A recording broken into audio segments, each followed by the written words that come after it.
23 गिरफ्तारियां, करोड़ों का साइबर फ्रॉड और फिर सामने आया 1 करोड़ रुपए की कथित डिमांड का आरोप। अंबिकापुर के इस हाई प्रोफाइल साइबर केस में अब मामला सिर्फ साइबर ठगी तक सीमित नहीं रहा। शिकायतकर्ता ने प्रशिक्षु आईपीएस राहुल बंसल पर भी गंभीर आरोप लगाए हैं, जिसके बाद शिकायत सीबीआई से लेकर न्यायालय तक पहुंच गई है। लेकिन अब पुलिस की तरफ से इस पूरे मामले पर बड़ा दावा सामने आया है। दरअसल सरगुजा रेंज आईजी दीपक झा का कहना है कि राहुल बंसल के खिलाफ रिश्वत मांगने या शिकायत में उनकी संलिप्तता का अब तक कोई प्रत्यक्ष साक्ष्य नहीं आया है। आपको बता दें कि कहानी शुरू होती ही है अंबिकापुर के साइबर थाने में दर्ज एक बड़े साइबर फ्रॉड केस से।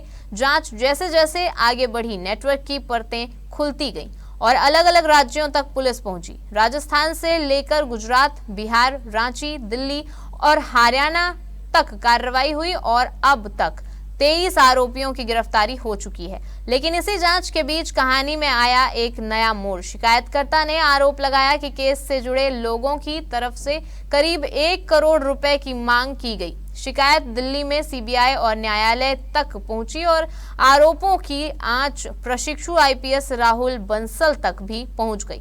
आईजी दीपक झा के मुताबिक शिकायत में जिन मोबाइल नंबरों का जिक्र किया गया वे राहुल बंसल के नंबर नहीं है। इतना ही नहीं, वायरल ऑडियो में सुनाई देने वाली आवाज को भी राहुल बंसल की आवाज नहीं बताया गया।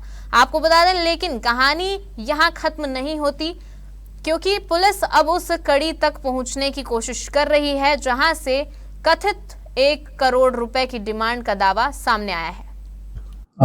ये पूरा जो केस है, ये एक हमारा साइबर रेंज थाना यहाँ पे सरूजा में, अंबिकापुर में, उसमें एक अपराध दर्ज किया गया था पिछले वर्ष। साइबर फ्रॉड का अपराध था, उसी की विवेचना के संबंध में पूरा केस है। और उसके विवेचना के क्रम में, उसके इन्वेस्टिगेशन के कोर्स में हमें इस केस के बहुत सारे आयाम मिले, बहुत सारे इसके फैसेट्स मिले।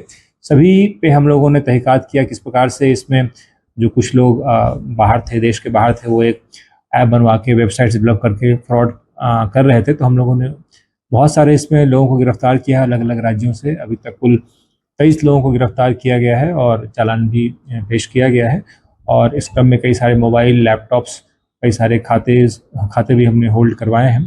और इसके क्रम में कई प्रकार के इन लोगों ने प्रयास भी किया कि जो इसमें जो पीड़ित है या किस प्रकार से इसको धमकी देकर के उसको केस वापस लेने के लिए भी प्रयास किया गया। इसके संबंध में भी हमें जानकारी मिली थी।